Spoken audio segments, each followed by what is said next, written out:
Hey, what is going on, everyone? Welcome, guys, gals, aliens, and DGen freaks. Welcome back to Dano Crypto. On this channel, we show you guys how to make simple, effective, and easy moves in the cryptocurrency ecosystems. Okay, so today we're going to be getting into how the world is splitting in two. Okay, so according to Crypto T, Bitcoin owners and people who are slaves to the paper money system that we've been enslaved by this whole time. So let's get into it. We are going to we're testing out a different chat, so we can actually see multiple chats on the screen here. So we're gonna almost like a Twitch vibe. We're gonna give it a Twitch vibe here today. So hope you guys like it. Hopefully it's not in the way. Look, it's looking good. Okay. Yeah, I just wanted to switch it up a little bit. So make sure you guys are spamming the chat. Just start spamming the chat. I don't even care. But yeah, we're also going to get into what we talked about last night on the live stream. Shout out to all the people who came to the live stream last night. We talked about how everything that we end up going into, whether it be something that we create, especially with a business or an idea, something that you're trying to get past these steps from, thinking about it in your head to then actually making the steps and the actions to then do it. And then once you have all these expectations of what you think is going to happen afterwards, this is the golden, the crucible fire that heats the sword up, and you gotta bang the sword, you gotta bang it, you gotta pull it out, and then finally, after all of that what could be considered as pain, suffering, the despair, because the expectations that you had didn't really meet exactly where you wanted it to be. And so you end up coming out like a sword. If you can get past the point of utilizing the time and the time emotion horizon on this graph, of getting to the point of not having to repeat the steps 1, 2, and 3 of the optimism of the idea, then the action, and then having to go right back to those things. So we're going to talk about that and correlate this with the crypto journey, and correlate this with how you can sustain through the points that might hurt or you feel like you want to quit, you're going to sell. And this is how we're going to strengthen our strategy and our plan, because I notice now we're in the point of the timeline, we're in the point of the cycle where people are beginning to get, we need to get out of the valley of despair. And so if we can stick with the plan, then I think we can all get to that stage 4 to stage 5 arc, from informed optimism to stage 5 success and fulfillment. So shout out to Alex Harmozy for that awesome reminder. And also for this too, is there's nothing more indicative of future success than the ability to endure the present pain. So welcome, my friends. Welcome to the live stream. Welcome to the grind, because we've had moments where we were like, man, what are we doing? Should I keep doing this? And then when I get to the end of all the questions and all the things that I ask myself, do I actually enjoy it? Did you have fun when you first started? Well, you can still have that. Do you think that you actually, do you think you're actually good at doing this, and can you get better? Yes. Do you have people that are actually supporting you and saying, hey, yeah, you keep going? Yes. Then there's no reason to quit. I think to myself, that makes me feel gross when I think about this particular journey that I'm in right now, and quitting, it just, oh my God, it sounds gross. I thought to myself, it's either I'm doing no streams or I'm doing 2 streams a day. So I'm going 2 streams a day, baby. And I'll find a way. We were doing it at 11 and 8. And we're also going to be posting content, and we're going to keep trying to build this community because, damn it, we're not a quitter. And we've said this before. So we're going to really push it. And we hope you guys are ready for the ride and along for the ride. One of the Sprotos actually said they were ready for the the mustache ride, and I was like, okay. So calm down, Sprotos. The Sprotos get real cheeky. Shout out to the Sprotos. Shout out to the Ticker Bitcoin community.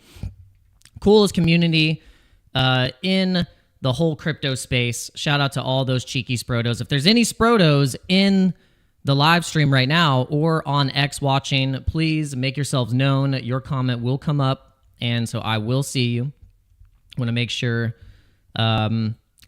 you guys are noticed. Okay, so let's get into the...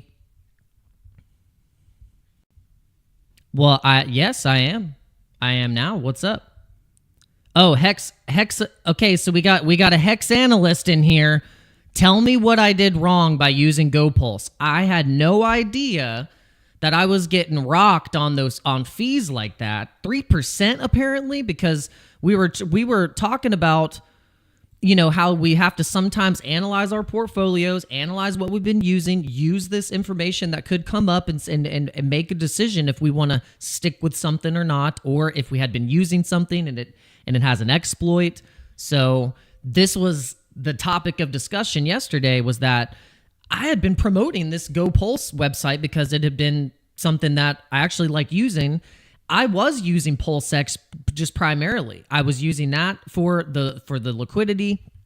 I set up the liquidity pools on PulseX, and I just liked the fact that I could look at all the liquidity, the LP that I had, my wallet, and just how and then I loved the bubbles feature. So I started using it. But apparently there's 3% exploit on these swaps inside the platform.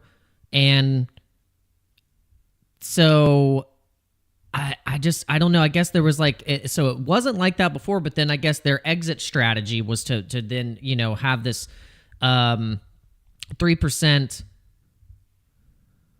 this 3% fee. I'm not exactly sure what happened here. So so I guess the GoPulse itself, the marketer decided that the valuation could be boosted by going ahead with the SAC phase immediately. So explain to me if I because I don't understand it fully, but with this whole I guess sacrifice phases, like with the head with the sac phase immediately. Okay, so it's like sacrifice phases for additional revenue from the community. Dang. Okay, that's interesting. So I'm gonna bookmark this, and I'll repost it. And for all the hex people out there, the pulsegans, the hexagons, if you had been using GoPulse and this kind of rubs you wrong, then you're probably not going to be too interested in their Go token, because they're doing a round for this Go token. So I don't know. And apparently, if you were using the GoPulse platform, then you can get the airdrop, which, man, I was using it. I was using it this whole time. So I don't know. Who knows? Maybe I'll get an airdrop and we'll see what happens. But that's just one slice of the controversy when it comes to the Pulse chain ecosystem, because of the thing with the PDI. And it's interesting. Yeah, this whole thing with like sacrificing funds. Like, I don't get I don't get the whole thing of the sacrificing the funds. Like, what is the purpose of doing this, of sacrificing the funds or having some kind of sacrifice round, whether it be like, are you sacrificing the actual PLS? What is it?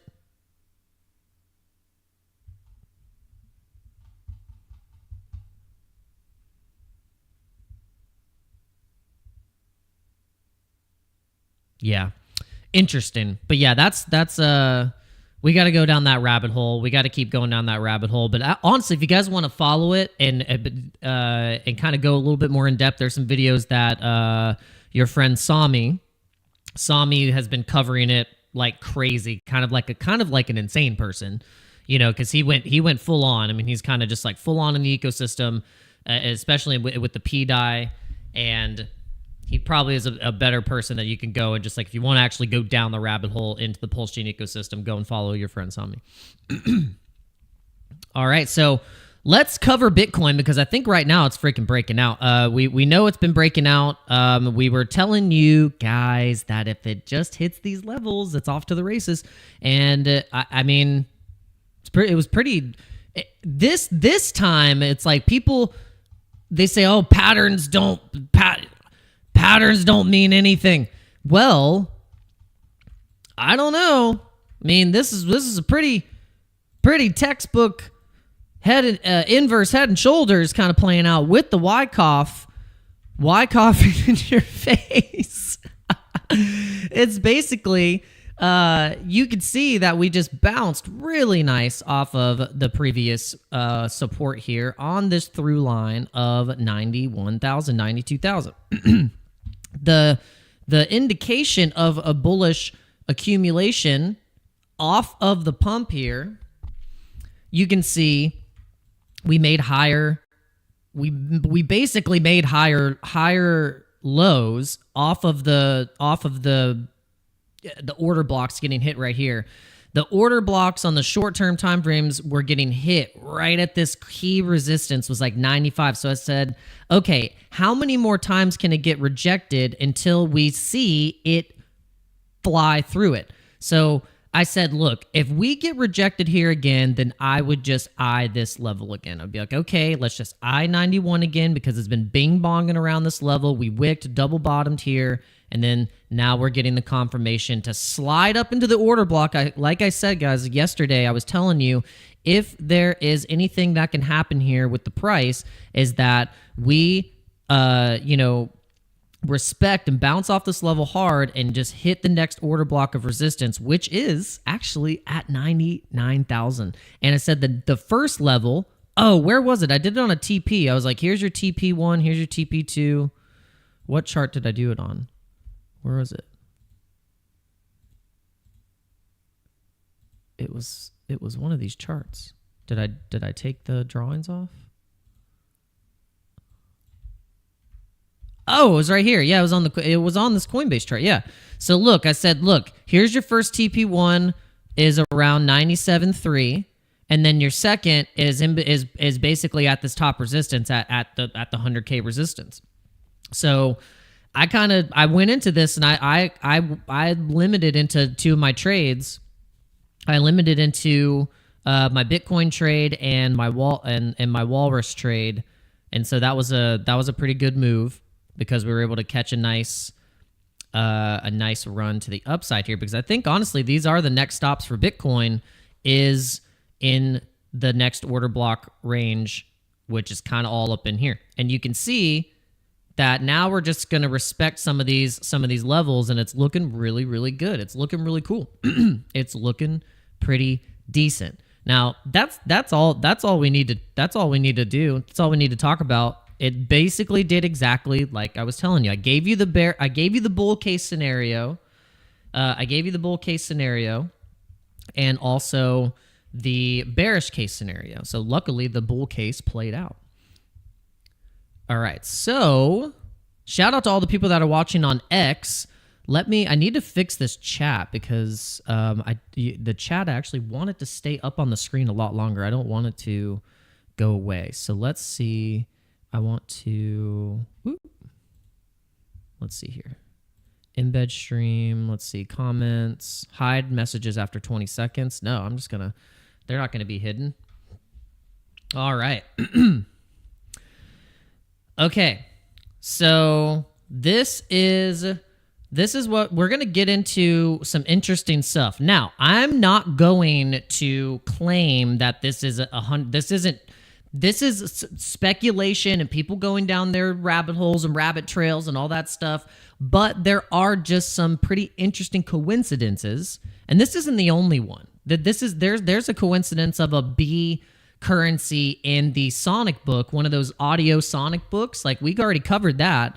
And so there's lore of inspiration. I think that Satoshi Nakamoto, whether it was a one person or a group of people, that whether or not you believe this or not, this is what I believe. I think that the cyberpunk community, they're a bunch of nerds, they're a bunch of gamers. They've developed games. Think about Elon. His background, he created and coded games. That's what inspires most of these tech heads and these people that create these really amazing things that end up lasting through time.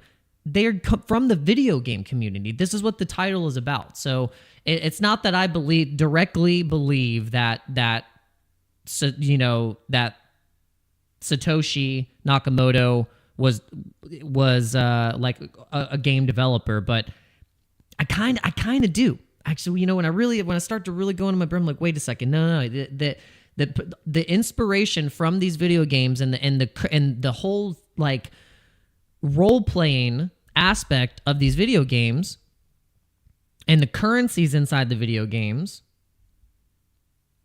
it's really fascinating. So I thought to myself, what if that before you can try and test and think that a currency is going to work in this video game, the life called life, this video game is called life, and we know now that it is 100% programmable, because the things that you say and your thoughts, like a computer, is programming and influencing your reality through your perception and how you perceive things, and how if you are going to be negative or positive, the negative and positive aspects aligns with the magnetism of the earth, and all of this stuff ties in together with how thoughts and images and imagery and ideas create the reality. So then if that's the case, then what these game developers did and these people that developed these, something like Bitcoin, created it in a simulated environment inside of a video game. So made it in a simulated environment, and then in itself then inspires the true nature of it in reality. It's kind of like how in movies we end up seeing a lot of stuff that we see in movies come true, and then you're like, whoa, that was in a movie. Now it's actually reality. We find out that the things that we are reading from stories of fiction then actually becoming actual science fiction being true. So when I find stuff like this and the similarities, maybe the connections are fabricated a little bit. Maybe it's pushing, like, it's like, okay, grasping for some straws here a little bit. But there's some interesting things here. So this game, I've mentioned this before. Don't buy the meme. I'm not telling you to buy anything because now that there's a meme tied to this, but regardless of that, I just find it fascinating that inside these games from the 90s or the Sonic reference stuff from the 90s, tying it to, then we'll go into Ticker Bitcoin later, and how this whole universe, and how I think the egregore of what the Ticker Bitcoin community references and talks about is that energy flows where where it's opened up and where it's open sourced, and things get created out of that energy flowing. And this is how I think things end up getting created by that energy flow, and it kind of almost respects this golden ratio of creation and how things end up getting connected in our existence. It's pretty crazy. So stop it, Mark. Why do you keep saying that? So this game Space Quest. We have the video of a person playing Space Quest. There it is. It better not take the thing or the video. Where'd it go? Okay, yeah. So this is just really interesting. In Space Quest, there is a currency called buckazoids in this game, and it is a space digital currency that was minted on Xenon or something like that. But look, it has the cash symbol, the Bitcoin cash symbol. You can see, look, and it's called this is the ATM. It's called the Buckmaster 2000.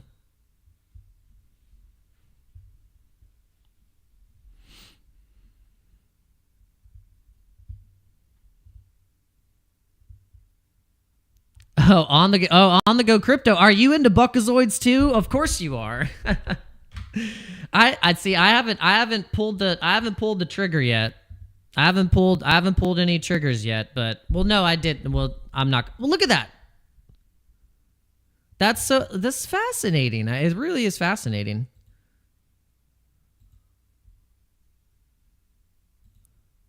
Whoa. Hold on. I gotta.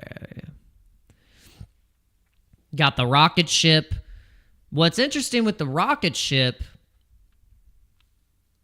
is could have a tie to Elon. Then you got the B symbol. It's a digital currency. I don't know. It's the lore is pretty interesting. But I asked Grok to kind of break it down for me. I said, break it down. I'd like to know if there is some actual true connections with the Nakamoto names, like the Satoshi, because then there's these names of these developers here, and the connection between Hal Finney and the Sierra Games or the Sierra Online.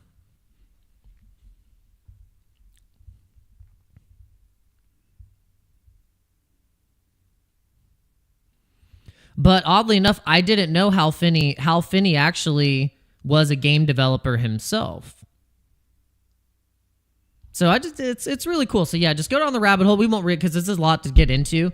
You can just kind of go down the rabbit hole yourself, and decide if you want to just kind of just explore the lore. But in itself though, I feel like that is. While there's all these other memes and things that just are just like, I don't know. I love the nerdy stuff, and that's why in the kind of weird, schizo, esoteric almost type stuff, sci-fi, matrixy, futuristic things, and ticker Bitcoin is always has given me that feeling. That's why I've always liked the ticker. I've always liked. Just the craziness of it.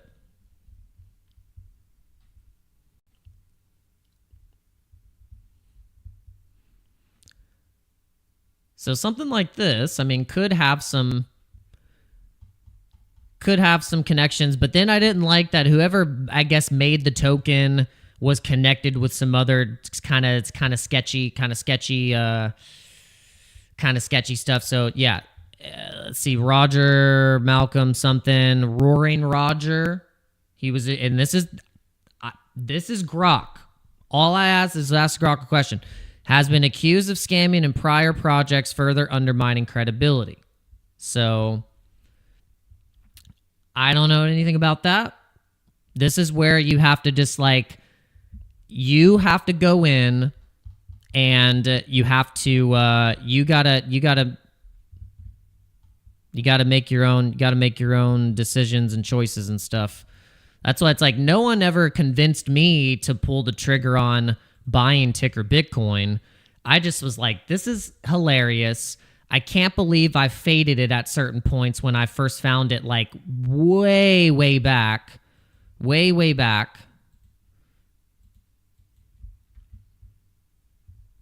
And I know there's been stuff with this coin. I mean, it got pretty. The launch was pretty epic, but then it was 90% down, and so the team felt bad, and they were like, ugh, you know. So that's how the Sprotos actually came about. The Sproto NFT collection came about because of, they were like, well, we feel really bad, so here you go. Here's like 10 free Sprotos. And with that, the Sprotos are now, I mean, it's like one of the most popular NFT collections on ETH. I mean, it's like in the top 10, and I think it's going to be a top 5. It's going to be up. I think it has the potential to be up there with the punks for sure. And also like getting up there with the Pudgy Penguins. But what's cool though is that this token, I don't even know where I'm going now. I lost my train of thought. Start talking about the freaking ticker.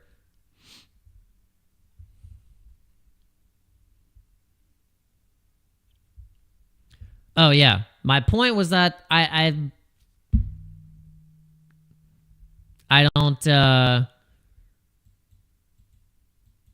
didn't need like someone to convince me to buy it. I guess, you know, it wasn't a big KOLs like being like, oh, the ticker, you know, like it. You would almost. I feel like some KOLs feel embarrassed to send people to that website, because they would be like, they're either going to, it's 50-50. You know, it's 50-50 you go into the website.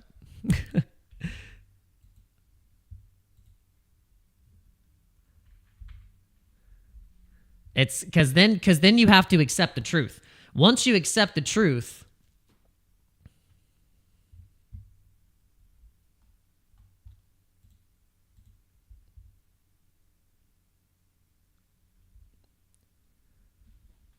all right. Do you accept the truth? Do you guys accept the truth? Thank you very much.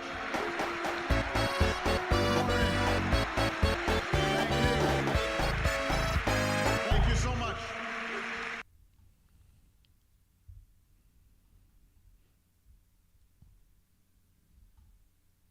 There's so many memes. There's so many great memes on here. You just, for days, you can go through the memes.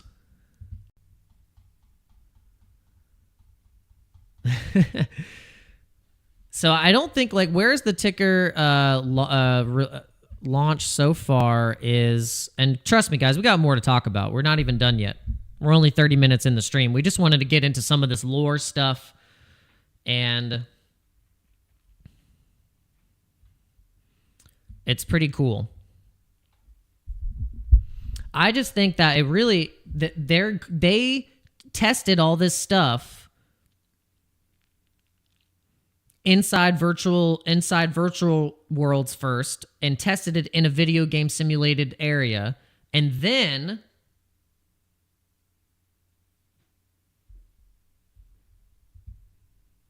they put it into actual action.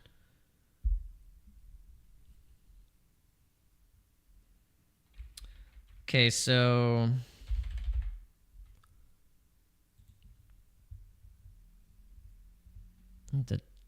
the ticker's probably doing well.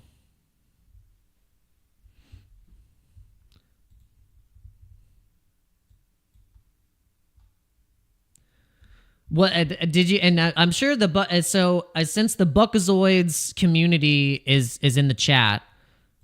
How many we got up in here? Let's go. That's awesome. Let's go. Yeah, man, the Buckazoid just rated hard. All right, well, this is what's fascinating is, do you guys know about the Sonic currency that it also had a B? It was called what was the currency called in this one? Because there's a whole thread on this as well. So I'm sure if you guys are into the lore that with the Buckazoids, it's like you would love the lore of the backpack with ticker Bitcoin. It's fascinating. So really, I love this because it gets you bullish on Bitcoin, and then it makes you like have exposure to some of these memes, but then also you're like, I'm going to buy Bitcoin too. So then you're going in all the good directions. Now, you're not guaranteed anything. That's all. Honestly, it's what a lot of these KOLs, like for instance, like Ansem is just irresponsible. He's just like, here's Housecoin, there's no ceiling. Bro, why don't you be honest and say, hey, guys, it's risky. We're going to sell. We're going to sell. And just know that you have to be as fast as a cockroach when the lights come on. That's what Ansem needs to say. And I'd respect him a lot more. I'd be like, bro, cool, because you're going to do what you're going to do. People get early stuff or they have an opportunity to, with their influence, push something or fabricate whatever kind of pump they want. But I would say you just got to be honest with people. You know, there's opportunities in every chart that you're going to want to get in, and there's opportunities in every chart that you probably might want to sell. It doesn't make you like a bad person. It doesn't make you like, oh, now you're out of the community. It's like, no, think about the people in Doge and SHIB. They sold, but they are forever SHIB and Doge community members. Forever. That's how it works. That's how things like Pepe worked. Because then once people became Pepe like millionaires, they fully are going to bull post on for the community. So yeah, real quick. So because we're going down the lore, the Sonic the Hedgehog. Ooh, what am I doing? Discard. Okay, so now we're gonna go. What about the Sonic the Hedgehog currency? Now, this hopefully it'll put me to the thread. Okay, so there's several currencies in various media, including video games, comics, animated series. Unlike speculative connections between Buckazoids and Bitcoin, there's no credible link between Sonic currencies and the real-world currencies like Bitcoin. But I disagree. All right, so we have, where is that thread? I got to find the thread. Where's the Sonic book thread? That's what we need. Sonic currency. Sonic book. Oh, man. Did I not bookmark it? I thought I bookmarked it. I'm using like the word. I'm like, I feel like I'm having a brain aneurysm. Like I can't think. There it is. Thank the Lord for for keywords. All right, look at this. Yeah, on X and some bots must be a record. I know, yeah. No, I got raided by the Buckazoids. All right, so yeah, I think On The Go Crypto just did a massive raid. He was like, "Yo, Buckazoids, get it." He's in the Telegram. And On The Go Crypto, are you in the Telegram and the Buckazoids Telegram? So I will say so I saw Buckazoids at like under $1 million, but you know what? You want to know how I saw it first? I actually saw it on the DEX on OURBIT. So OURBIT is amazing. OURBIT, I actually was seeing the trending. Let's go click on one of the coins, and then we get in the actual terminal into the dashboard. And the curated picks, it was actually in the curated picks, but then also it was in, I think it was in the trending list as well. So that was about a month. I mean, gosh, that was like a month ago. It was a month ago. It was a while ago. But this is actually where we saw it, was on OURBIT. So shout out to OURBIT. Shout out to OURBIT, one of the best exchanges in the world. I bet they probably even have it. I bet they have this thing spot already because they're so quick. But yeah, you can buy ticker Bitcoin spot. You can buy all your favorite memes like Pepe and Brett, Bobo. You can even get the old, you want to go down the rabbit hole of lore coins? They actually have Bell's coin and Lucky coin, which are the coins that were before Dogecoin that actually inspired the Dogecoin chain. Was Bell's coin and Lucky coin. So since we're going down all these rabbit holes in currencies, this is and guess what Bell's coin was. Bell's coin was the currency inside Farmville.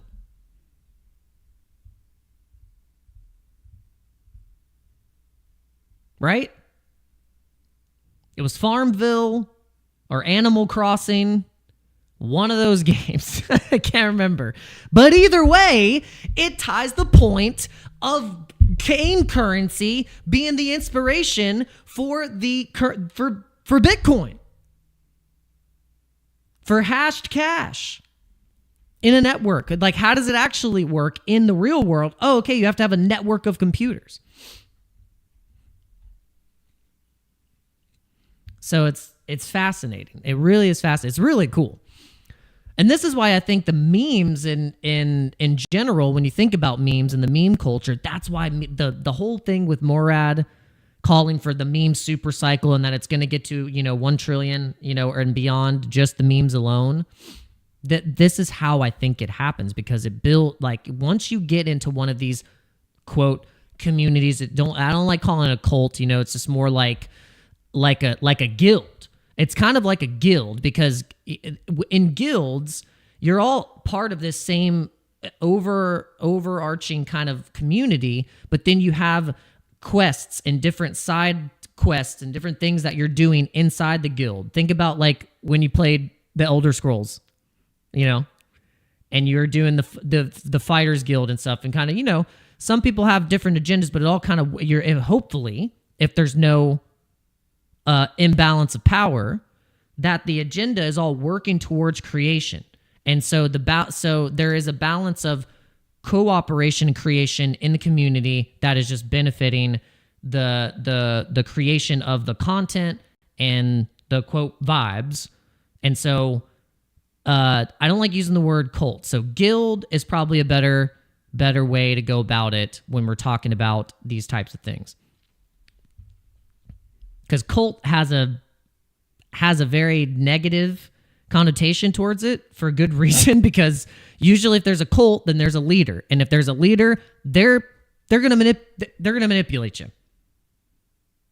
I mean, there's never been a time in history where there's been a cult leader that hasn't gotten to his head or her head.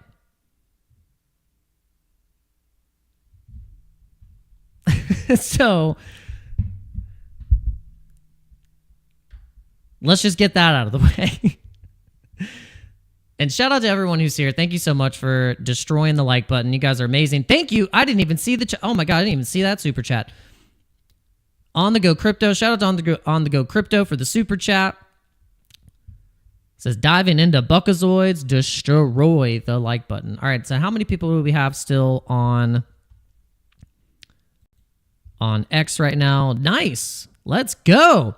All right, so if all of you are real on X, if you're real, if there actually are 344 of you right now, I'm going to need you to hit the heart button on the actual stream on X.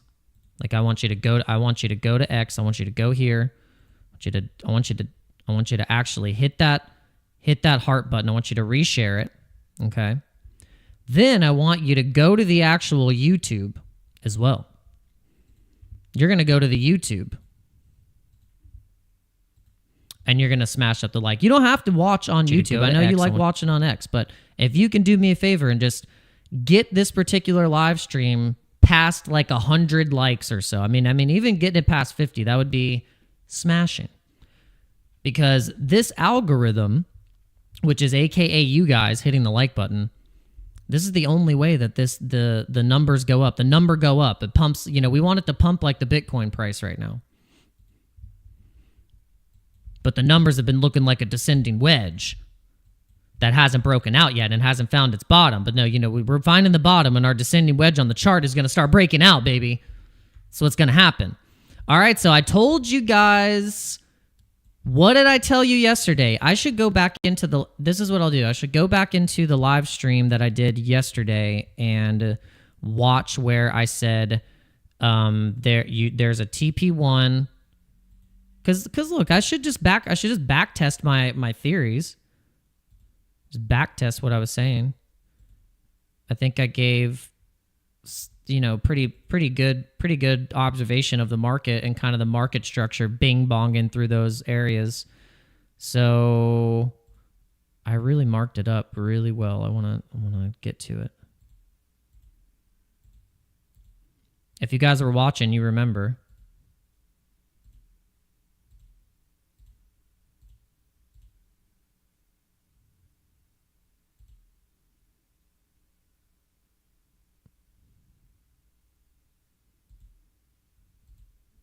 Dang, where the heck is it?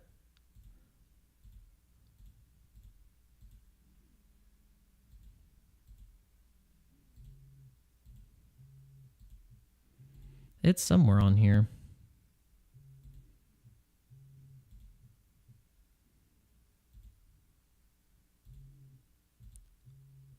Man, where did it go?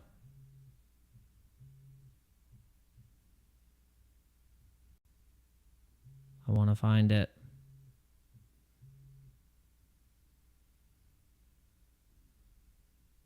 Oh, well.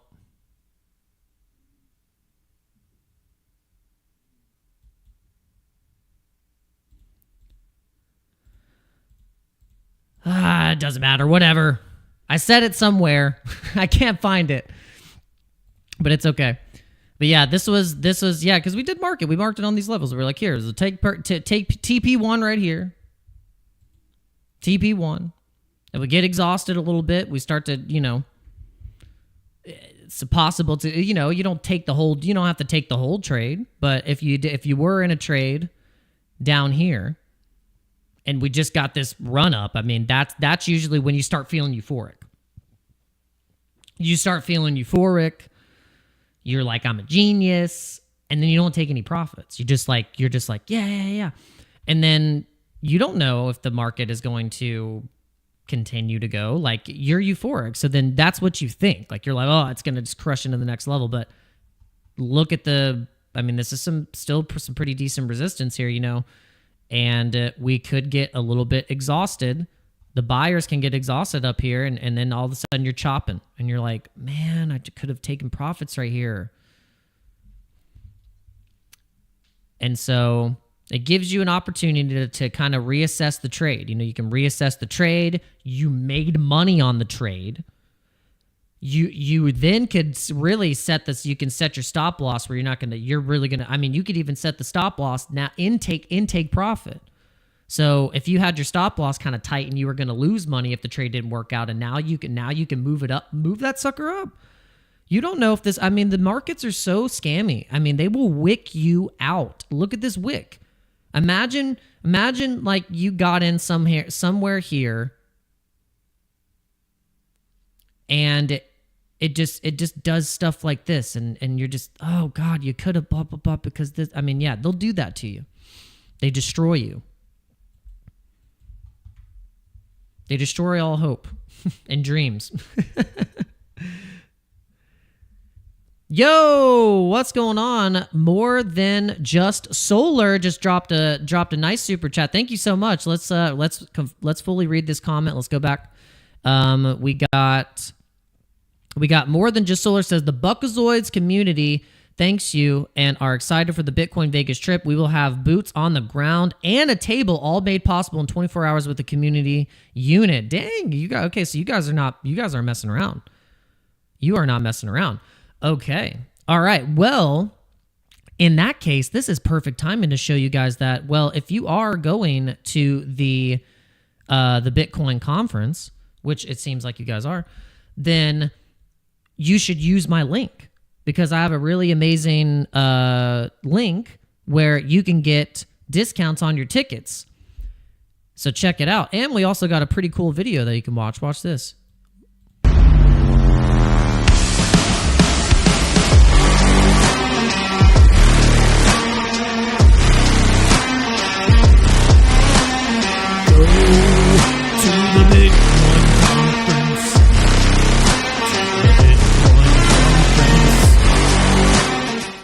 It's like a Imagine Dragons song.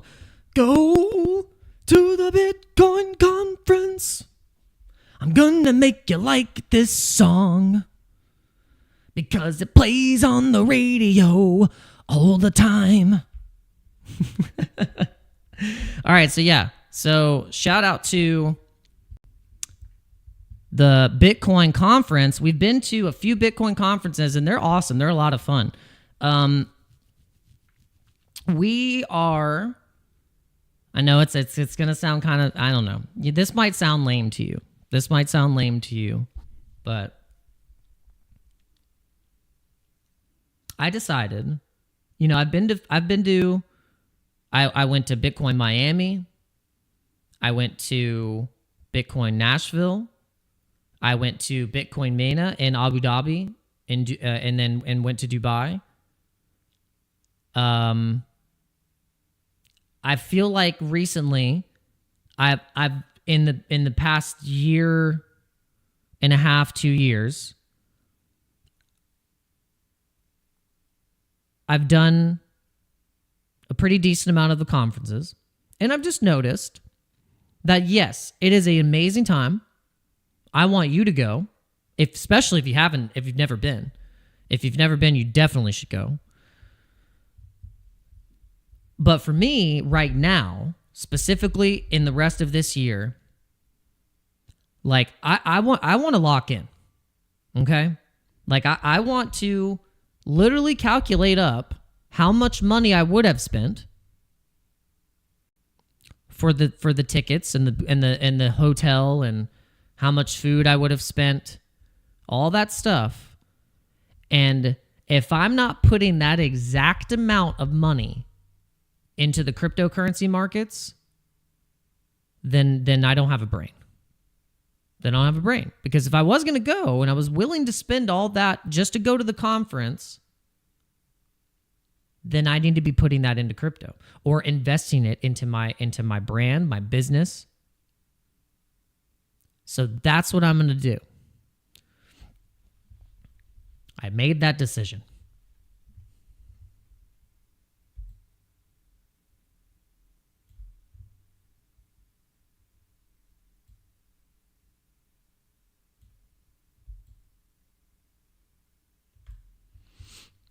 I don't know if that might be lame for some, but I think it's a really good idea for me personally. But I want you to go, though. I want you to go. So use my link. It's offer code Dano. I'll put it in the chat.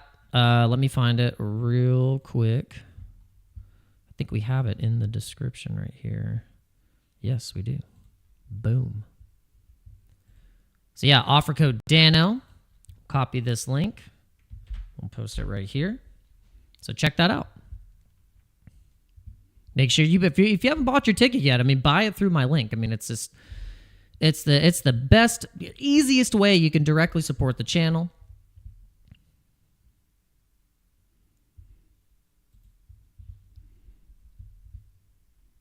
All right, so now what we were doing, we were trying to see if OURBIT listed Buckazoid's spot. So no, they didn't do that just yet.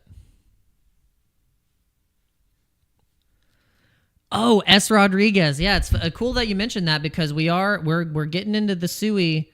We're getting into the SUI stuff. We're very interested if SUI is really going to be... So the speculation, it's not directly that they are going to be working with Pokemon. It's just that a game studio that has worked on a Pokemon game has partnered up with SUI. So there's these intersecting companies that is leading the community to think that there is going to be a overarching partnership directly with Pokemon and SUI. Which is fair. We're always trying to find connections. We're like, it's gonna, this is gonna blah blah blah, so this is gonna pump. We're such big speculators. So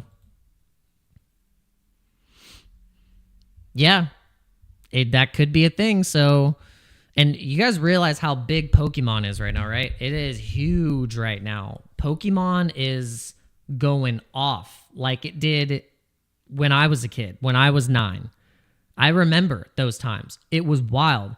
Kids had their binders, bringing their binders everywhere, trading cards, even getting scammed back then. That was where you had to learn how to that was where we really learned how to trade and realize value of certain cards. And we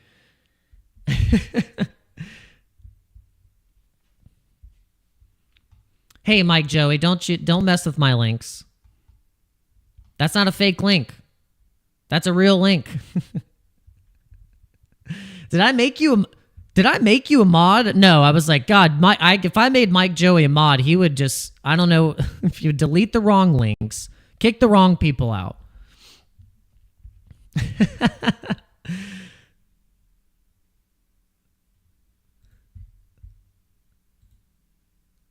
All right, yeah, Sui. We've talked about Sui, and it's one of those coins that is like Caspa. It's kind of like Caspa. Like, we thought Caspa was just gonna stop and was just gonna like cool off a little bit, but then every time it just kept going up, kept going up, it kept going up. And we're like, and we kept missing the boat, missing the train on Caspa. Sui feels like one of those coins to us where we're like, dang, we really just this thing was just really, really going and going and going. And so when you look at the kind of this channel that it's making here, it looks like if all of these things that we're putting together, like with maybe the Pokemon partnership, you got the Sui OX1 Steam Deck type mobile gaming device, and it looks good. And so that's going to have Epic Games Marketplace and also the Sui game marketplace. So then think about how much liquidity is actually going to be is already in the Sui ecosystem with stable coins and then the kind of the institutional adoption. But then you think about in the gaming sector, they're making big waves and big partnerships. And I mean, God, look at the MACD too. I mean, look at it. It's a recipe. That's a recipe for another dang breakout too. So I'm eyeing Sui at the levels right now for it to to hit probably $9 or $10 here in the altcoin season. Like when we have our altcoin season, this is how we get Sui to 10. We get Sol to that cup and handle breakout that we've shown on the larger time frame. And I suggest you guys go to the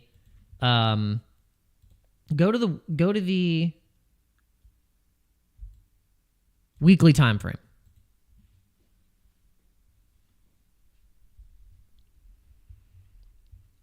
Go to the weekly time frames on your coins, and you'll see how. And I was pulling up another coin to kind of strengthen my bold case for gaming. Was that every time we've had runs on ETH and just the markets in general when we're in the bull run, the gaming coins do really well. I mean, I think it's one of the top 3 with memes. Memes usually run pretty well too. We got the speculative stuff. We got the gaming coins, and then DeFi and like the protocols and the mechanisms and the coins and the things that are generating the most revenue and that has the best tokenomics are the coins that are going to pump in this run. You don't have to make it super complicated. You could literally just be like, okay, Sui, Sol, and Sui, Sol, Cardano, XRP. You can go keep going down the list. And what are the protocols and the coins that are outperforming everything on chain too, as well, in terms of dexes, in terms of the DeFi protocols. And then that's how you can start to build up your list of coins and know kind of where to be, know where the money's going to flow. So I like to do that with the memes. Like for me, for ETH, like think about the strong ETH coins. Like I just go to Ethereum, I click liquidity. What pops up to the top? You got Pepe, you got Chainlink, SPX 6900, you got Mogcoin, the Milady cult token. You got this banana. And a lot of these are a year, 2 years old. They're established, Harry Potter, Obama, Sonic, 10 Inu. And I always mention and reference that a lot of these came out around the same time when Pepe kind of signaled that, hey, memes are a thing, and it's time to come alive. Bobo too. Bobo around that same time. Fairly close. It's kind of the counter parallel of Pepe being bullish and green, Bobo being the bear. So if you want to make those connections.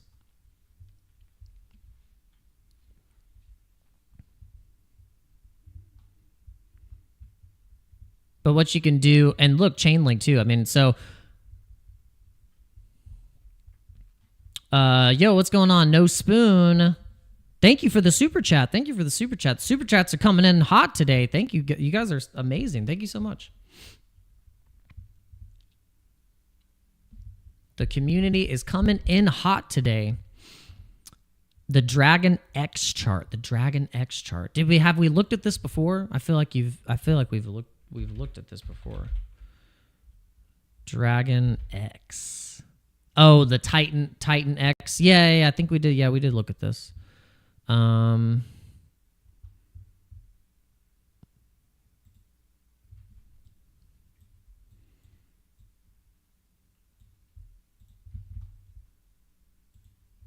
There's this giant this giant wick. I don't know what this is.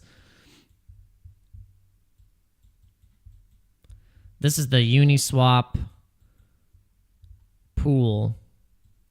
I don't know what's going on there.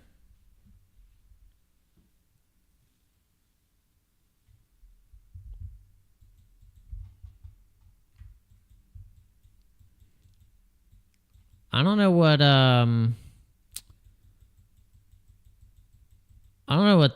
that's about. That's interesting.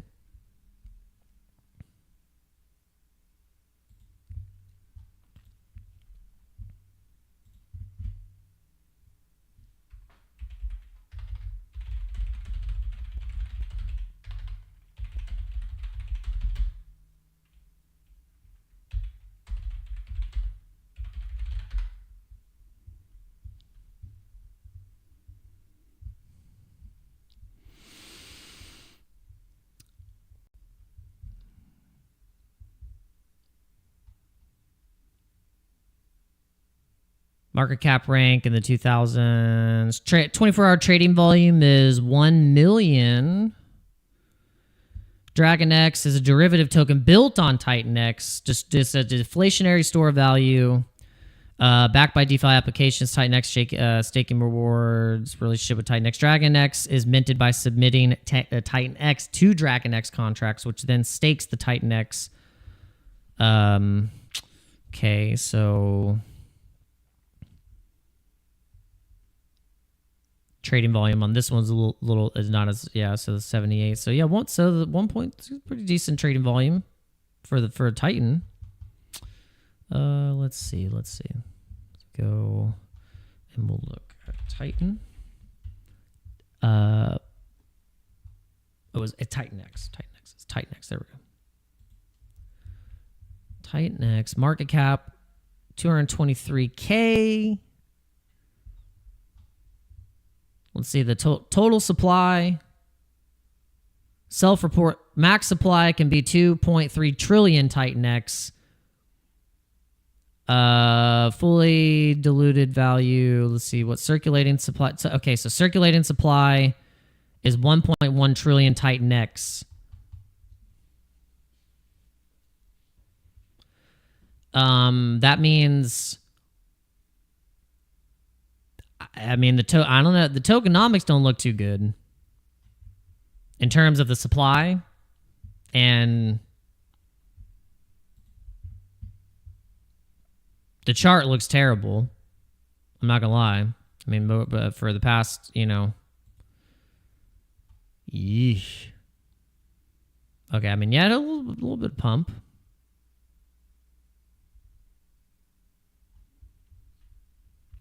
But you just never know.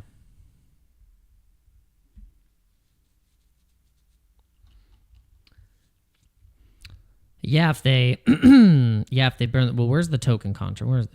Let's do this. And let's go here.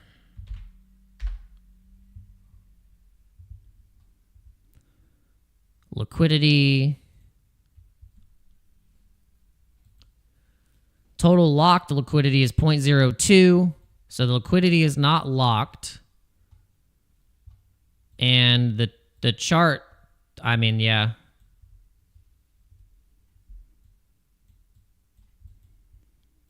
I don't know. The chart doesn't look good. I'm just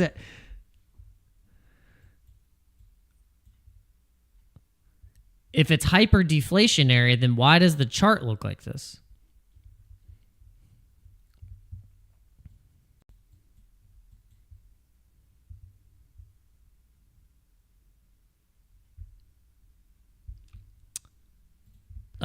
Any centralized exchange? I mean, there's no big centralized exchange listings.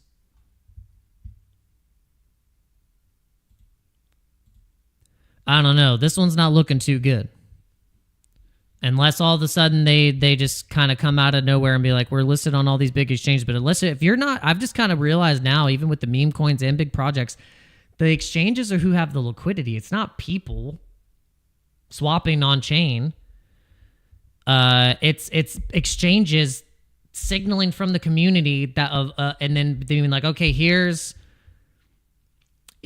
what people are buying, and this is what we are signaling as the market of what we want. And so then you go to something like, you're like, okay, so why wouldn't it be Titan X? I don't know. But if you go to something, I don't know, Alpaca Finance recently. If I can even spell Alpaca Finance. This thing, you can see how to, I mean, look, I mean, that chart was pretty beat down too, but Alpaca Finance recently just got listed on some big exchanges. And so now you can start to see that this trading volume coming in is a lot to do with the exchanges coming in. And look, shout out to OURBIT. Right there. Picking up some of that volume. Whoa, that's a lot of volume. Wait a second. That's 9. Oh, I thought that was in the thousands. That's in the, so there you go. So this is how, even if something like that, the project all of a sudden, yes.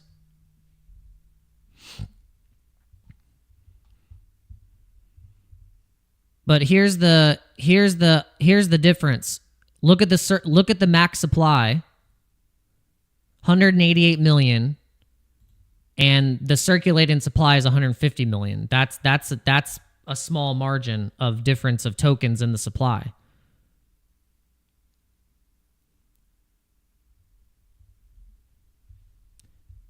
And so in terms of tokenomics, this thing,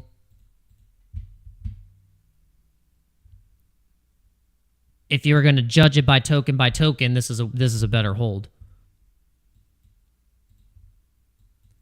And it's low cap. I mean, it's under 100 mil.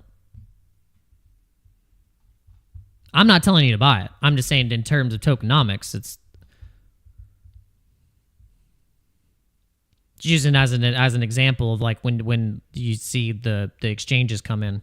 It's just they're the ones that have the money. They're the ones that are actually adding the liquidity and strengthening the token.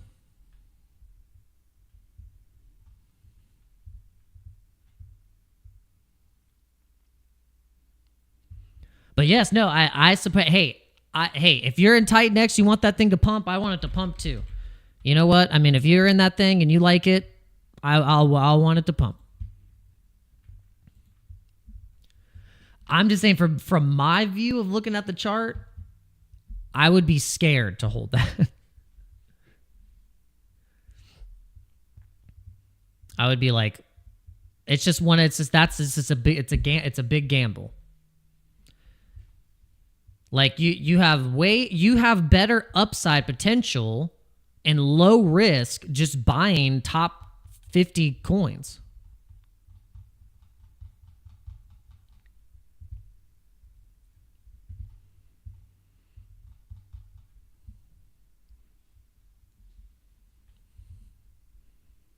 just like it's just kind of like that's like you've picked that. You've picked Titan X. For me, you know, my even I consider it still a low cap gem, even though the market cap is where it's at.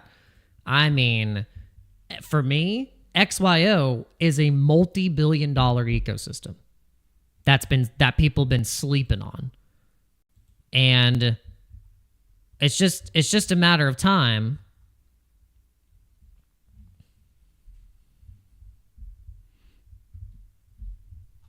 So for me, that's my pick. That's the one I want to pump.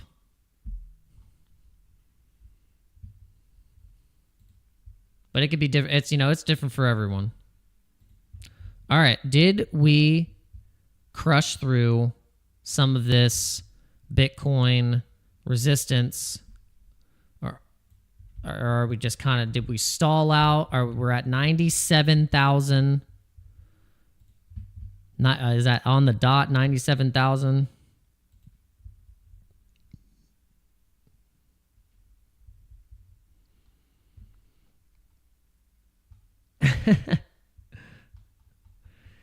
No Spoon. No Spoon's like, all right, I'm out.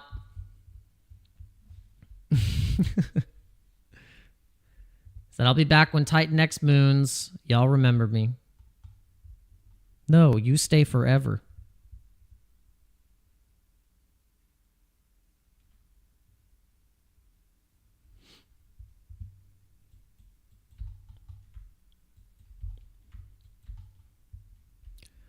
All right. Yeah, it was a little stall out. Nice little stall out. Coinbase is showing 97,125. So that next level we're eyeing that 98.6. That's a nice level, 98.6. 98.6 on there. It's looking good.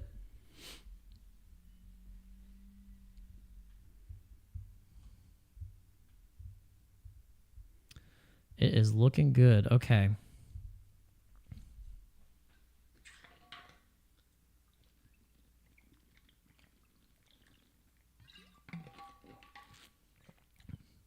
Yeah, I've always had the option to do that, and I was thinking this looks a lot better. It looks a lot better. It's, you know, you guys can. It's almost like an old school, WoW role playing game type chat.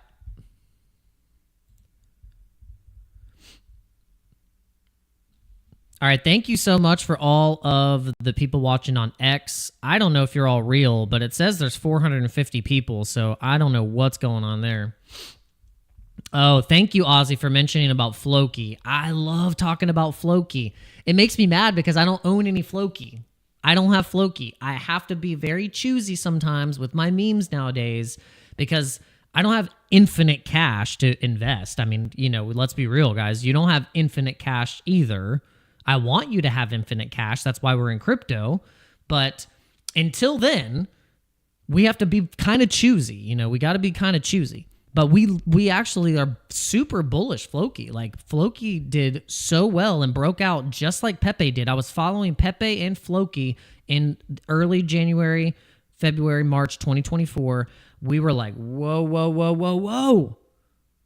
What the heck? It just shows that when the coins, and Richard Hart actually made a really good point. We bookmarked it. Richard Hart talked about how the coin of that is paired with ETH pump. When the coin, so here's it. Richard Hart teaches you things about crypto prices no one else does. Tokens launched with liquidity tied to the native L1 token are better for price than tied to the stable, because you have to buy the layer 1 to buy the new token. That's why Solana pumped pretty well during its meme cycle and still is in it. And then he says, I've already taught you that. Here's some new teaching. Who is more likely to hold the native token instead of selling?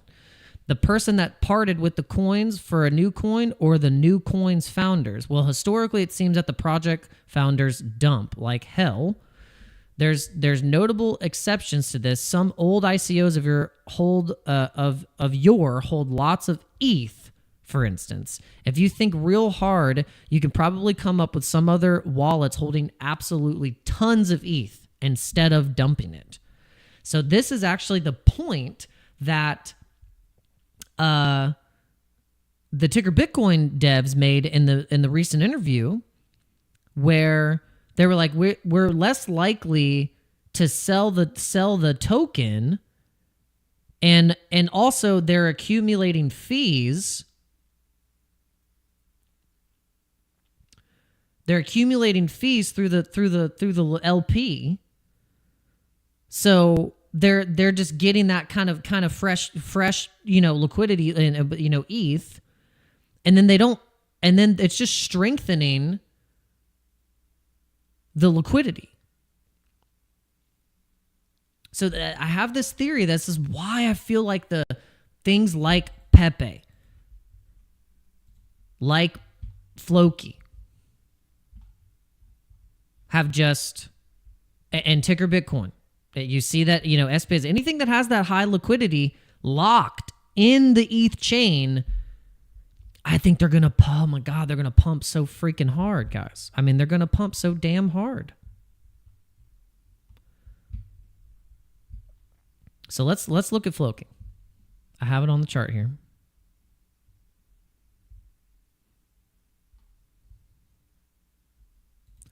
Now I want to show you. Now Floki on the monthly would probably be a nice chart to look at. So we look at Floki on the month. We've been gaslit. You got damn Vape Cabal, Ansem types, all these jabronis, blokes that are attention coin grabbing extraction, making you think you need to buy their shit that they're talking about. And the whole time you got Floki from the last cycle, from 2023, around that same time of after the Pepe craze, just holding damn strong. Following ETH like perfect.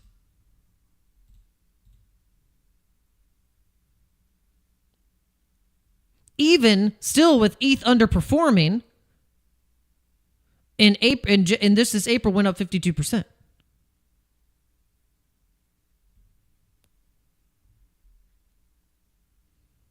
Now this is the one that I really want to show you, is that this breakout. Oh, I talked about XYO. Yeah, Emmanuel, I did talk about XYO. Yeah, XYO is paired in ETH as well. But then also, XYO has all this stuff going for it with its new token, the X1L, the X1 token, which is their gas token for the layer 1. And they're being listed on all these major exchanges. They just got a listing on one of the top Korean exchanges, and they just got listed on MEXC Spot, or they're going to be soon. Binance Spot's coming right around the corner, guys. I don't know if you realize this, but XYO is going to be listed on Binance Spot, not perpetuals, not futures. I don't think they're going to do futures. I feel like it's just going to be Spot. And they're going to add the network capability, and then they might even do some kind of staking rewards thing where you can lock it up or whatever on Binance, and there's going to be probably some type of thing going on there. So I think that ecosystem is going to freaking fly. But yes, that's heavily tied to ETH as well. So whenever ETH pumps, XYO pumps really, really well. And we saw that in 2021. That's why we've been following the coin for so long.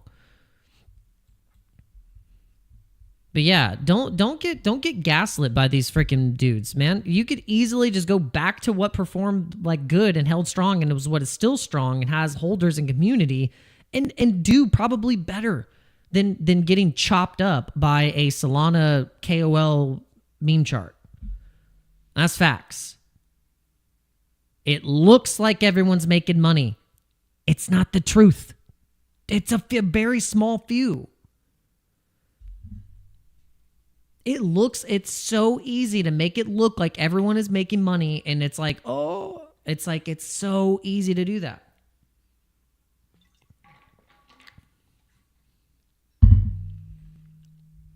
But the reality is you have to know your strategy, know your plan. What's your accumulation plan? What are the things that you have done the most research on?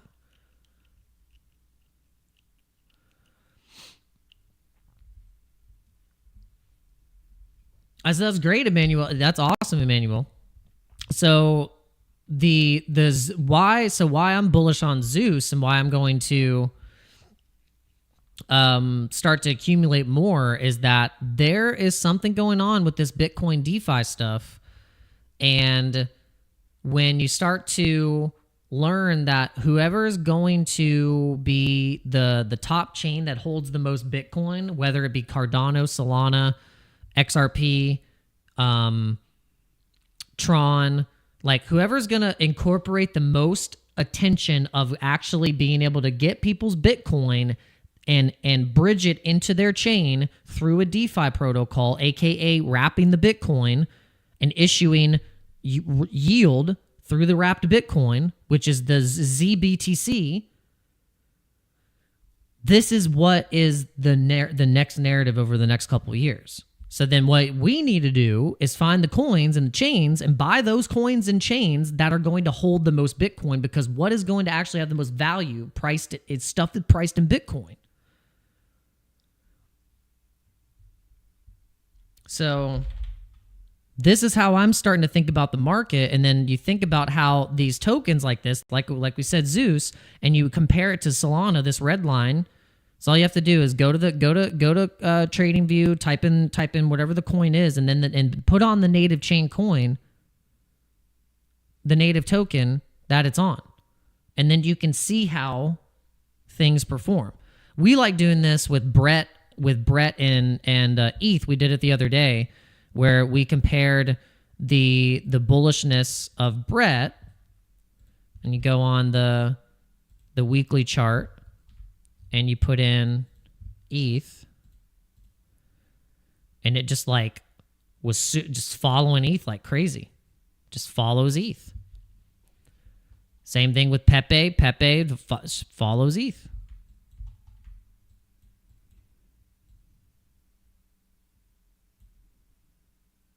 It's the Bybit, it's the Binance chart.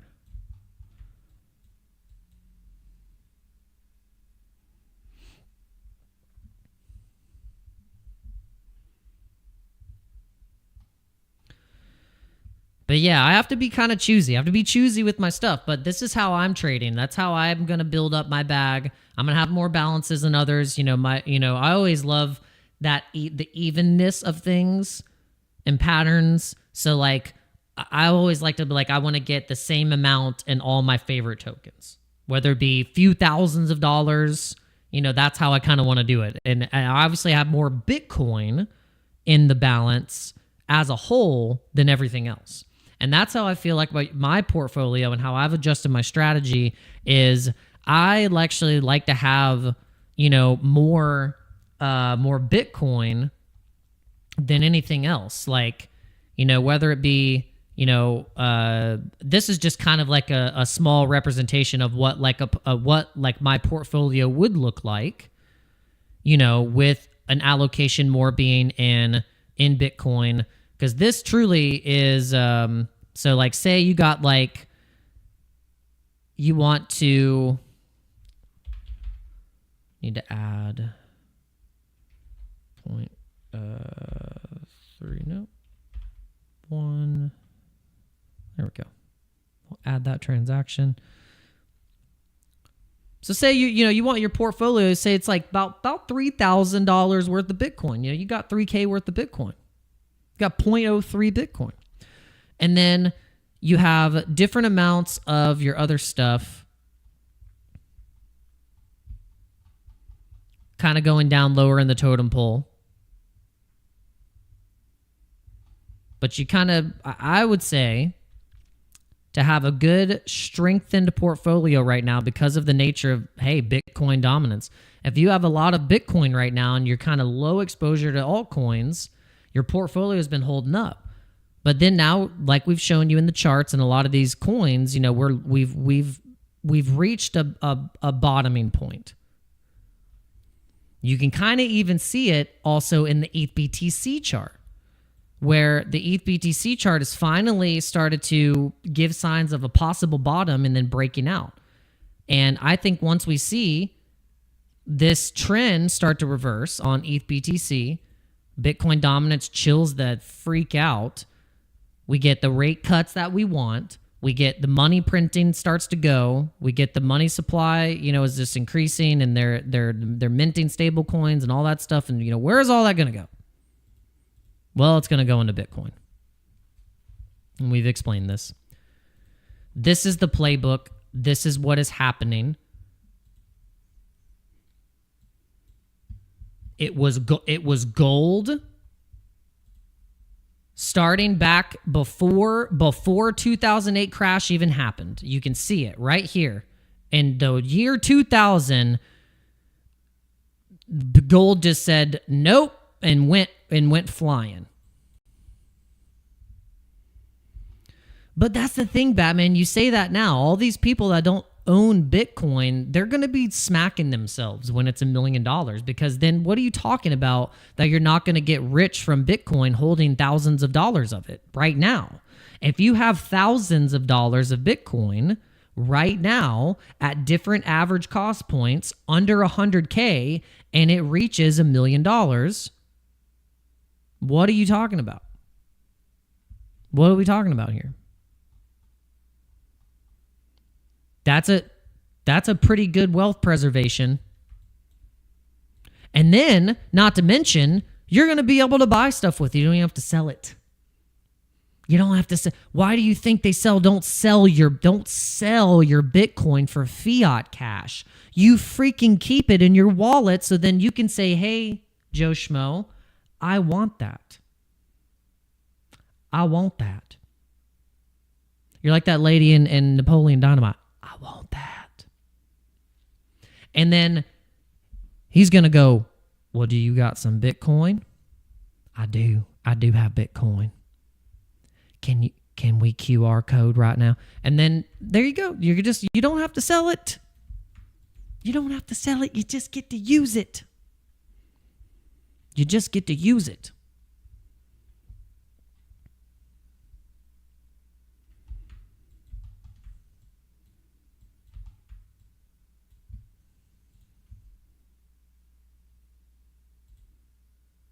Now, I mean, what are we talking about here? It's 1,000%. That's not that far off, my friends.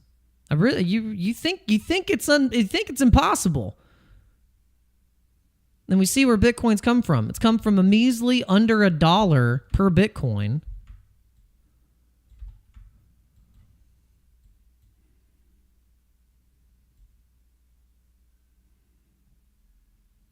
We're going to the moon, baby.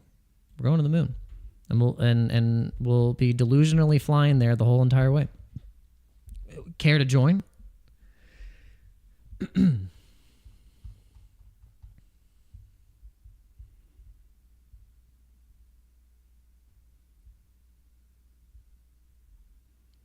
That's not true. That's not true, Batman. You can't.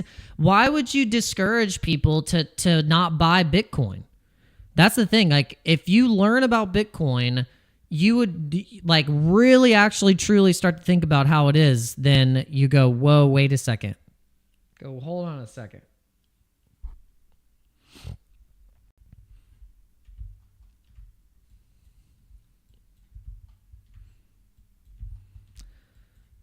Because I don't want to be the person to always be encouraging to just be in altcoins, and then it's like an emotional roller coaster. Like, you have to think about like how Bitcoin is being adopted across this landscape right now.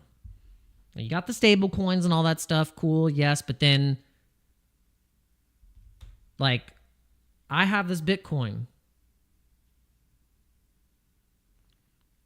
and it can't be doubled. I know it's on there. If I want to send fractional pieces of this, I don't have to ask anyone. I can do it at any time of the day. Yes, the network can be a little slow, but then now we have the Lightning Network. We have, things that are actually scaling Bitcoin.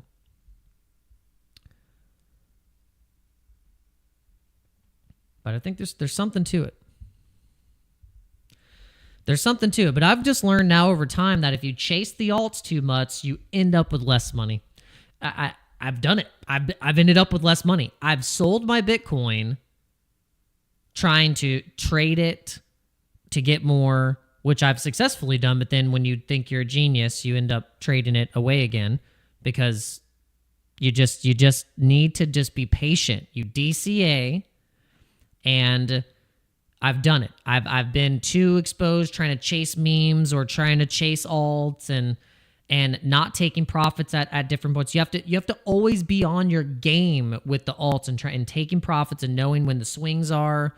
And it's a different type of game. But when you're playing the Bitcoin game, it's like it's not like that. Like it feels a little different. And then once you finally realize it, you're like, dang, I had the opportunities to just lock in and focus, Michael Saylor style, have a freaking plan and stick to it. But we let the influence of all these factors come into play. And you're telling me that just only like 2 years ago, like Bitcoin was $30,000. Give me a break. And like, come on. That was our money-making opportunity. That was the trade, was Bitcoin. Whilst everyone on CT is trying to get you to buy a freaking dog with hat.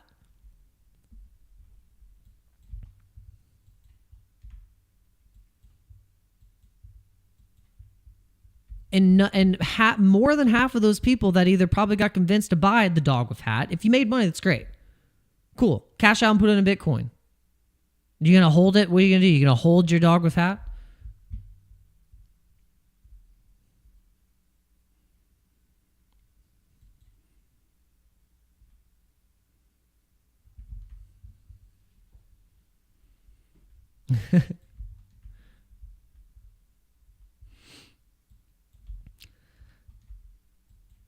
I don't know. I just don't know about the dog with hat. The ultimate meme in existence is Harry Potter Obama Sonic 10 nudes. It's hands down the best lore, the best meme. It's the combination of where we came out of. It's the Harry Potter years, the Obama years, the Sega, Sonic era. It's the amalgamation of how we were raised.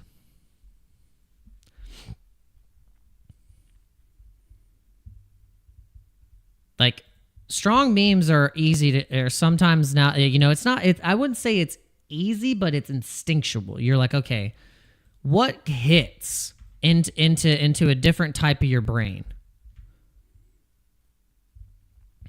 Pepe, interesting enough, was able to do that. There's certain memes that are attributed to this culture. I think Wojak, honestly, like, I'm surprised that Wojak hasn't really picked up. And take a look at this, like, better tokenomics than most of these freaking coins that people tell me to look at. Look, 3.1 million liquidity locked in this baby. On Uniswap, freaking old school.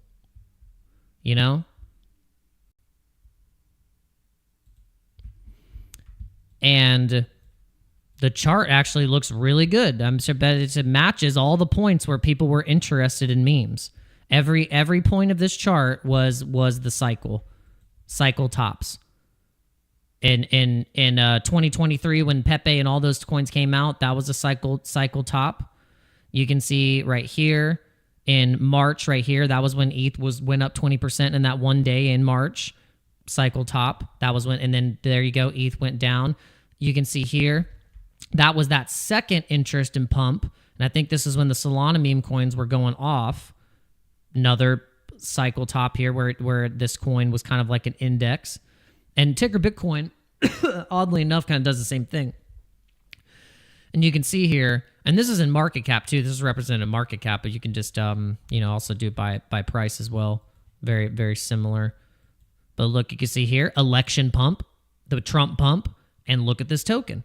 So this is what you have to look at. Nice index coins, liquidity locked, and a freaking strong.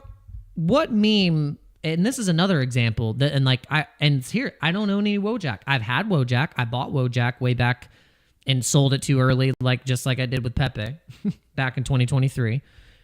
But there's something that I recognize about particular things like this that I think have actual lasting standing power because it's very, very recognizable as a meme.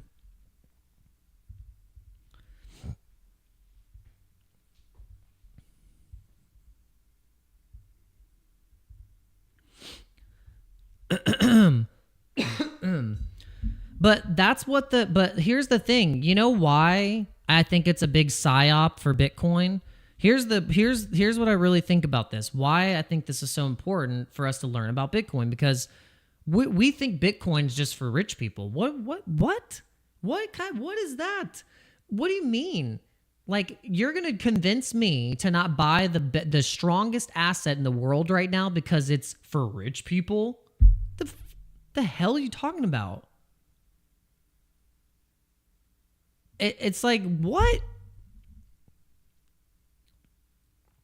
Imagine being told that, and then it's up now, and then Bitcoin is over $1 million per coin. It goes up infinitely. But no, it's for rich people. No. It's to become rich. It's to become rich and have some freedom and power over your money. That's what it is. That's what Bitcoin is. These altcoins can't promise you that. There's no guarantee. But to be honest, I mean, after 15 years of Bitcoin's existence, we've kind of been shown now through historical record and data, and now through the institutions exiting out of their Ponzi scheme that they created, they have no other choice. So you now have the opportunity to still buy before the 90% of the other millionaires and other people that still haven't bought Bitcoin. That's what's crazy, is that they haven't even still bought yet.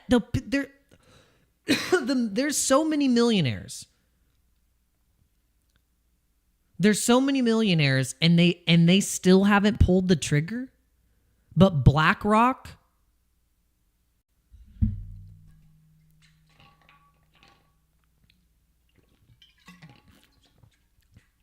that's what people always sell too. They say, "Oh, buy in the bear market or buy when blah blah blah." I mean, can I show you guys a chart? Let me show you a chart. I'm not crazy. I'm not crazy. Just look at the freaking charts, guys. Look at the chart. Look at the chart. Do you have a chart like this? Make a chart. Make a chart. No, of course, the bear market is guaranteed, but you know what? It's different this time.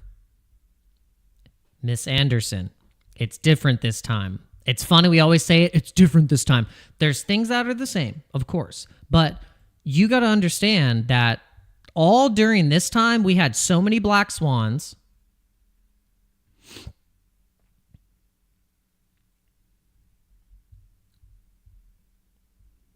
Look at this.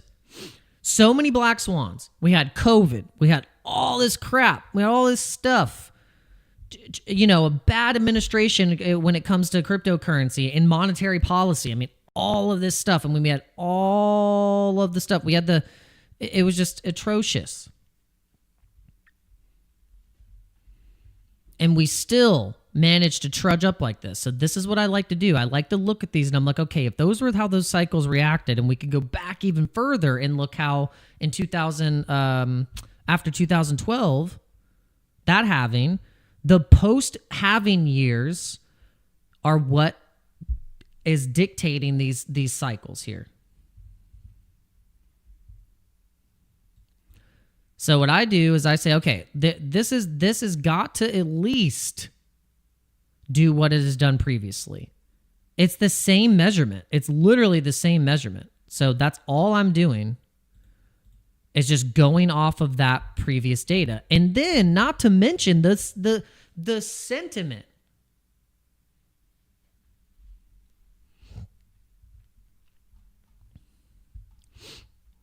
No, Batman, you don't have to leave. You can hold whatever you want. You can hold whatever you want. I'm not trying to give you a hard time, I promise. I'm not trying to give you a hard time. And you're right. You're right. Nothing is guaranteed.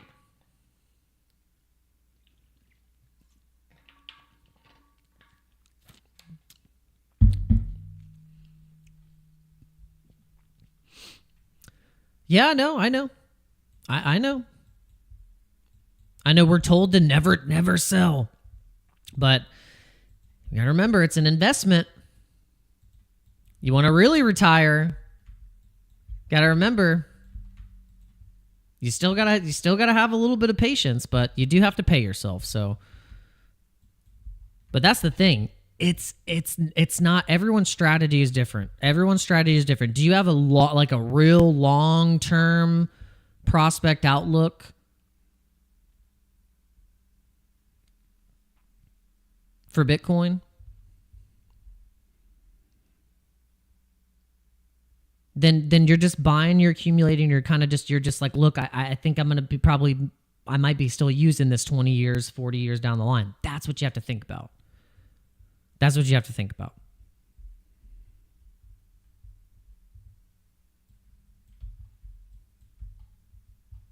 Like, I will be honest, and I'll be totally transparent. Any of these coins that I've talked about are in my bag, I'm 100% going to sell them. I'm not going to sell all of them, but man, I will sell some when it feels right for me and my strategy to pay myself. We all have to do that. That's why charts look like this, because people they were oh, I was right. So then you take profits. But something about Bitcoin for me is really interesting, to where you try and time the whatever, you try to blah blah blah blah blah, and I don't know if Bitcoin is really going to become the money. If it ends up becoming the money and it replaces the almost the dollar as the reserve currency, because where else can the printed money go? It just goes in Bitcoin. So then also it's like everyone else's currency safe haven. So then at that point, if it's every central bank's safe haven, and anyone can buy it at any time if it's not banned in your country, the thing's going to go up infinitely over time. I mean, that was what Satoshi Nakamoto's whole thing was, is that it's kind of like at a point, it can infinitely go up. So I kind of want to be like 80-20 on that thing. I kind of want to be like 80% Bitcoin and then 20% the rest. Because even if I have 20% in the coins that are connected in the ecosystem of crypto, we'll be all right. We'll be okay.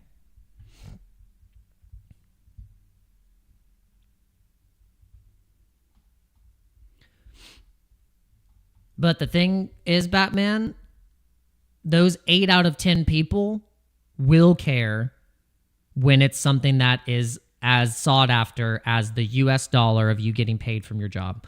You know, the US dollar is only sought after because it's what we have to use. It's what we get paid. It's what we get paid for doing our work and our services and using our energy. We have given this stupid piece of paper that the Federal Reserve took over our banking system and took over our monetary policy by way of mob tactics. At a point, things are going to be priced, I think, in Bitcoin. Now that's just my assumption. It's my educated guess from the signals of the big money that's flowing into it. And I don't want to be convinced that me as a small fry doesn't need to accumulate the hardest, strongest asset right now that the billionaires and wealth funds and the countries around the world are trying to buy up. Whereas they have the restrictions and have those things and things that they have to take longer for them to go, okay, let's buy a chunk. You can accumulate every day and no one's telling you not. No one's telling you can't. But the perception, the media, all the stuff, all the things convincing you need to be rich. You need to be a millionaire to have Bitcoin. No, it's not. You're not going to get rich off of buying Bitcoin.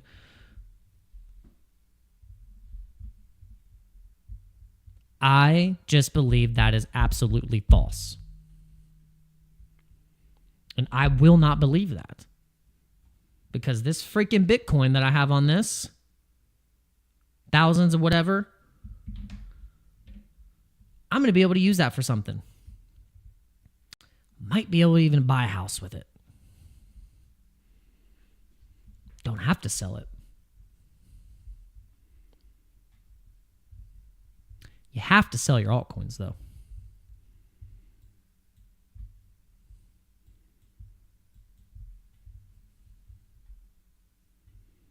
I'm not crazy. I'm not crazy, my friends.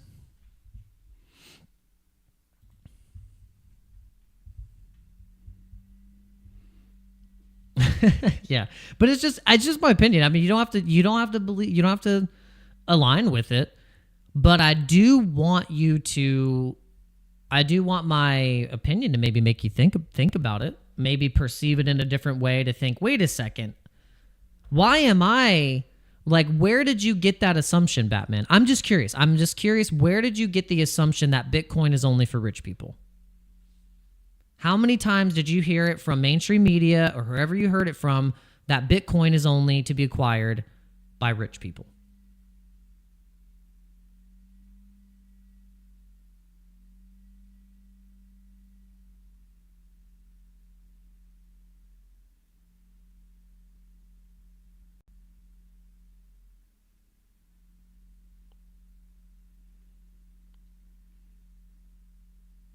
That's like saying investing is only for rich people, or like investing.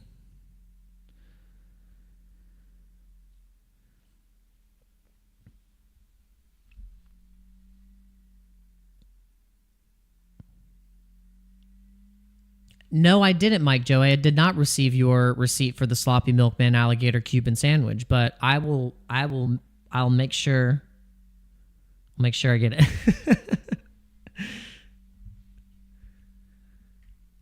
This is a fun stream today. See, this is why I like streaming. I like the conversations. When you guys are talking, when the chat's rolling, I love it.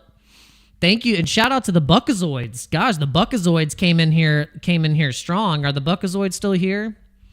Shout out to the Buckazoids community. They came in here and raided. They raided hard.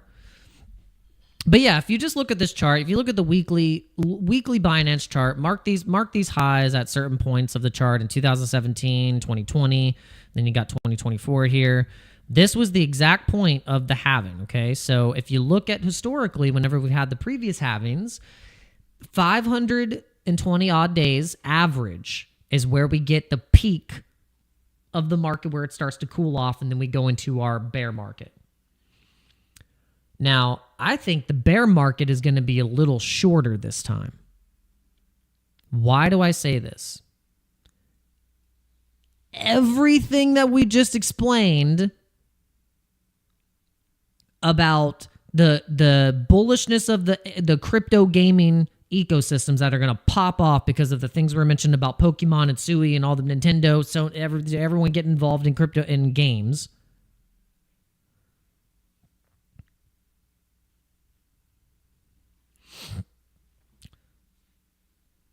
But yo, I request, before you guys give Batman a hard time, don't give him a hard time. If he doesn't want to hold BTC, he doesn't have to. So don't give him a hard time.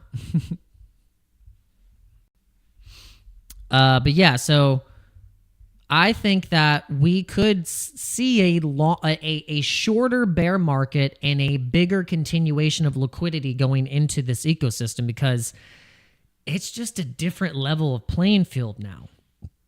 It's kind of like open court, NBA Jam slamming slam dunks.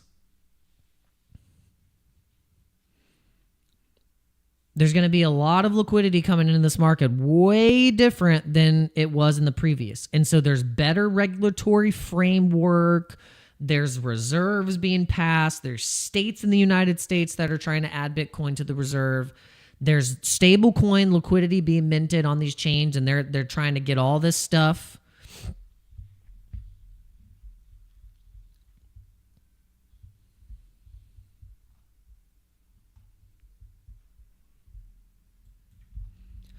I was going to say, yeah, Tony Trump, you know, like, you said, we're all broke. We're in crypto. What are you talking about? We're all in crypto right now. We have $0 in our bank account, but we have thousands in crypto. That's just how it is. There's $0 in bank account, all in on crypto. That's the only way to be. All in or not at all. You either choose to accept the mission, you choose to accept the truth, or fail.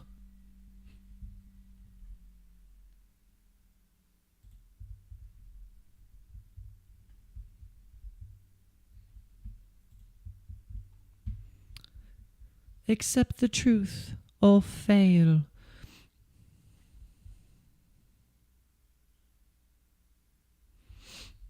Well, I'll give you a really good analogy, Batman, that I watched an interview clip of Rand Newmer and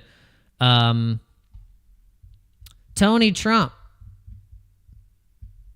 Leave Batman alone. No one needs to be calling anyone broke. Let Andrew Tate do that. Let Andrew Tate call everyone broke. Or a brokey. No, ETH is like Microsoft. ETH is like Microsoft, and Solana is like Apple. That's how Raul Paul explained it. He was like, the way that ETH survives, because Rand was asking Raul, like, he's like, the ETH developers are working on things that people have already solved. So what's the point of even backing ETH? Like, why would I have a case to be bullish ETH or keep like believing in ETH? And Raul Paul said, well, ETH is going to be recognized by the old traditional system as Microsoft in terms of applications, dapplications, support, strength of the network and liquidity, and it's the de facto smart contract platform still. So the traditional institutions, I think, are going to build protocol still and choose ETH before they go down the line of the other altcoins. Now, Solana is signaling that it is getting big institutional support with that type of framework with the reserves. You got the CME, Solana CME. So that looks like a big contender. But I still think that there's still room for that's like it's going to be the next down the trail. Like if you look at cryptocurrency in terms of market cap, what's under Bitcoin? Ethereum. So it's kind of just like a no-brainer choice for big money to go, okay, well now let's go into ETH. Now let's do this. That's how I think ETH does get to 10K. And the smell, just imagine the smell coming from crypto Twitter and crypto community as a whole when ETH goes to 10K. The smell is going to be atrocious. The smell is going to be so bad.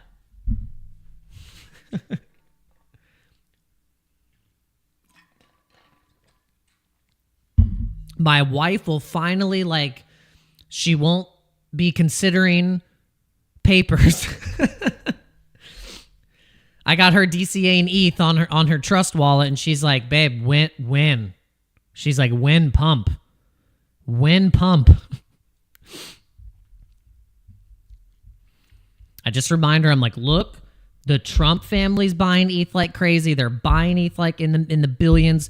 The BlackRock's buying ETH. I promise.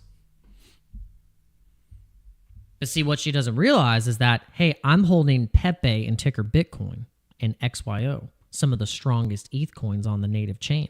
So when ETH goes to 10K, you bet your freaking butt my bag is going to freaking pump.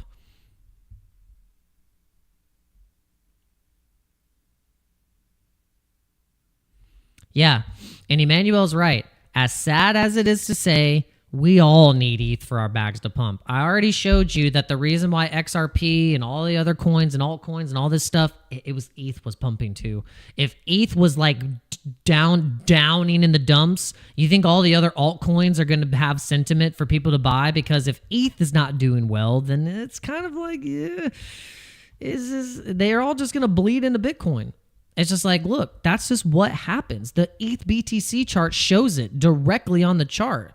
Like, shows you where that's where it's risk on comes in. Risk on is ETH BTC switching narrative. That's it.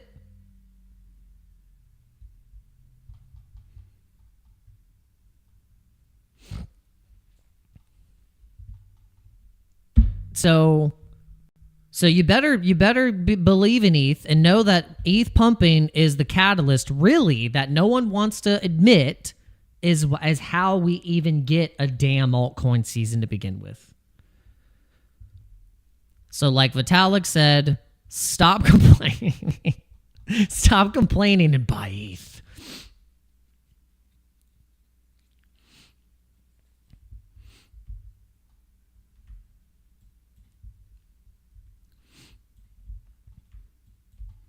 Yeah, we just hope though, you know, here's the thing. I mean, I'll pay $100 gas fee if my bags are flying.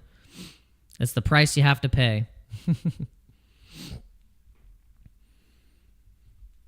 But I also believe too, you remember how I said, you know, you won't have to sell your Bitcoin? Well, it's the same with Ticker. You won't have to sell it. You'll just use it as currency. It's the people's Bitcoin. You forgot about that. It's the people's Bitcoin, baby.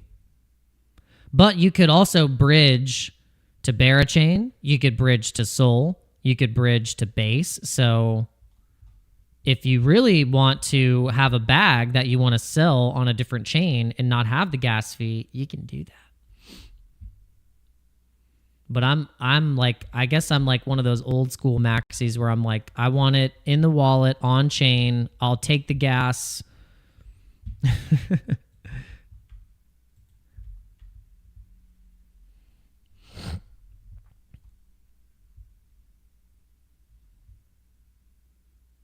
Again, thank you guys for coming in.